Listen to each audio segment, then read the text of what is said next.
Money plant ഒക്കെ നമുക്ക് ഇതുപോലുള്ള ചെറിയ പോട്ടിൽ പോലും നല്ല ഫ്രഷായും ബുഷിയായും വളർത്തിയെടുക്കാൻ വേണ്ടി നമ്മൾ ചെയ്യേണ്ടത്, ആദ്യം തന്നെ ഒരു തണ്ട് മണി പ്ലാന്റ് എടുത്ത് അത് ഈ പോട്ടിൻ്റെ ഉള്ളിൽ കാണുന്ന ആ ചെറിയ പോട്ടിലേക്ക് ഒന്ന് വളച്ചു വെച്ച് കൊടുത്ത ശേഷം പിന്നീട് ഞാൻ അതിലേക്ക്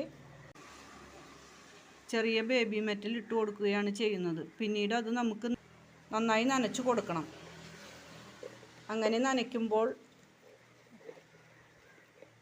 ആ ബാക്കി വരുന്ന വെള്ളം ഈ പോട്ടിൻ്റെ അടിയിലേക്ക് തന്നെ വീണ് അവിടെ കിടന്നോളും.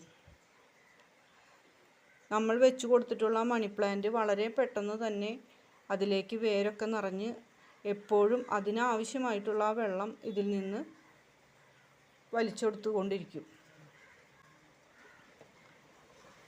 ഇങ്ങനെ വെക്കുന്നത് കൊണ്ട് തന്നെ നമ്മുടെ മണി പ്ലാന്റിനൊന്നും യാതൊരു വാട്ടവും സംഭവിക്കില്ല കേട്ടോ.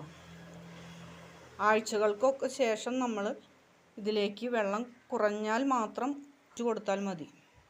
ഇങ്ങനെ വളർത്തുകയാണെങ്കിൽ മണി പ്ലാന്റ് നമ്മൾ ശ്രദ്ധിച്ചില്ലെങ്കിൽ പോലും അത് എപ്പോഴും നല്ല ഹെൽത്തി ആയിട്ട് തന്നെ ഇരിക്കുന്നതാണ്.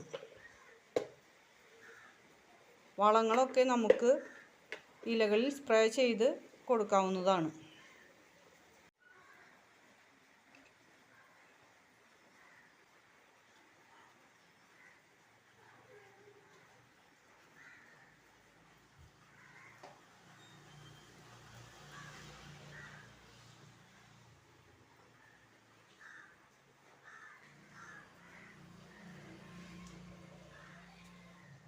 കട്ട് ചെയ്യാൻ ഇച്ചിരി പാട് വരും, എന്നാലും കുഴപ്പമില്ല.